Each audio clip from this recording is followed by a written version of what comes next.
আমাদের উত্তরবঙ্গের ভাষায় বলে এটাকে ডিম তেলানি। রান্না করার জন্য প্রথমে কড়াইতে পর্যাপ্ত পরিমাণে সয়াবিন তেল ঢেলে নেব। তেল ঢেলে নেওয়ার পরে দিব সামান্য পরিমাণে জিরে ফোড়ন।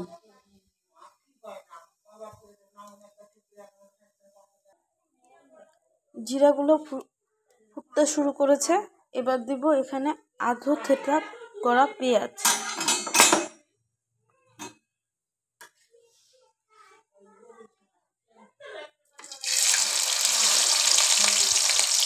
এখন পেঁয়াজটা ভাজা হওয়া পর্যন্ত অপেক্ষা করব। এবার পেঁয়াজে দিয়ে দেব একটু পরিমাণে লবণ। লবণটা অল্পই দিচ্ছি, যেহেতু অল্প ডিম তেলানি, প্রয়োজন বোধে আবার দেব।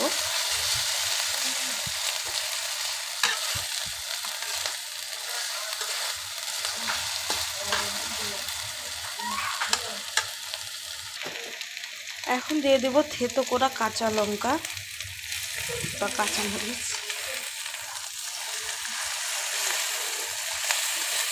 পেঁয়াজটা ভালো করে ভেজে নিতে হবে।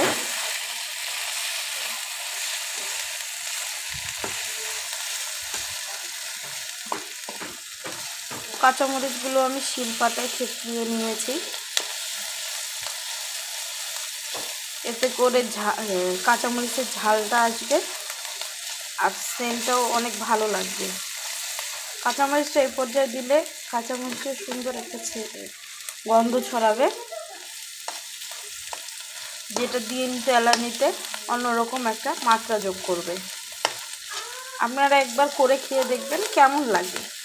প্লিজ আমার চ্যানেলটা সাবস্ক্রাইব করবেন এবং জানাবেন আমার রান্নাগুলো আসলে কেমন হয়। এখন পেঁয়াজটা ভাজা হয়ে গেছে, দিচ্ছি অল্প পরিমাণের পানি। এখানে এখন দিয়ে দেবো সামান্য পরিমাণের হলুদ গুঁড়ো, মরিচের গুঁড়ো, সামান্য পরিমাণে জিরা গুঁড়ো, একটু নেড়ে দিচ্ছি।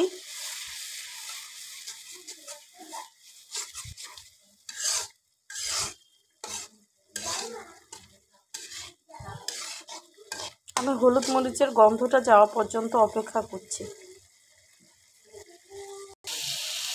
মশলাটা এরকম তেল ছেড়ে গেলে আপনারা দেখতে পাচ্ছেন মশলাটা এরকম ঘন হওয়া পর্যন্ত অপেক্ষা করব। দেখেন মশলাটা তেল ছেড়ে গেছে। এই পর্যায়ে আমি দিয়ে দিব ঝোলের পানি। বেশ খানিকটা ঝোলের পানি দিয়ে দিয়েছি। এবার ঢাকনা দিয়ে ঢেকে অপেক্ষা করব পানিটা ফুটা পর্যন্ত। ঝোলের পানিটাতে বলক এসে গেছে। এখন খেয়াল করে দেখুন আমি ডিমটা কিভাবে ছাড়ছি। একটা আলাদা বাটিতে করে নিয়ে তারপরে আলতো করে ছেড়ে দিচ্ছি।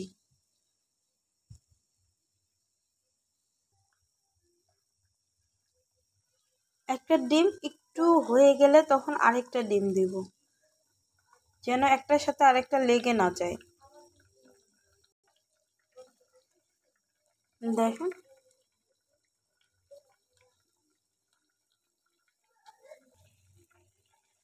আমি শেষ ডিমটাও দিয়ে দিচ্ছি। একটু লক্ষ্য করুন ডিমগুলো কিন্তু কোনোটার সাথে কোনোটা লেগে যায় না। এই দেখুন প্রত্যেকটার কুসুম আলাদা আলাদা আছে। এখন শুধু অপেক্ষা করার পালা, ঝোল কমে ডিমটা হয়ে যাওয়ার। তরকারিটা প্রায় হয়ে গেছে। এ পর্যায়ে আমি আপনাদের দেখাবো ডিমগুলো কীরকম আলাদা আলাদা হয়েছে। এই দেখুন প্রতিটা ডিম আলাদা করে উল্টানো যাচ্ছে।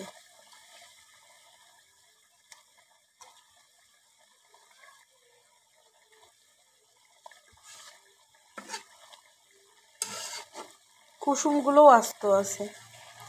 আর একটু রসটা টেনে গেলে আমি নামিয়ে আপনাদের পরিবেশন করে দেখাচ্ছি।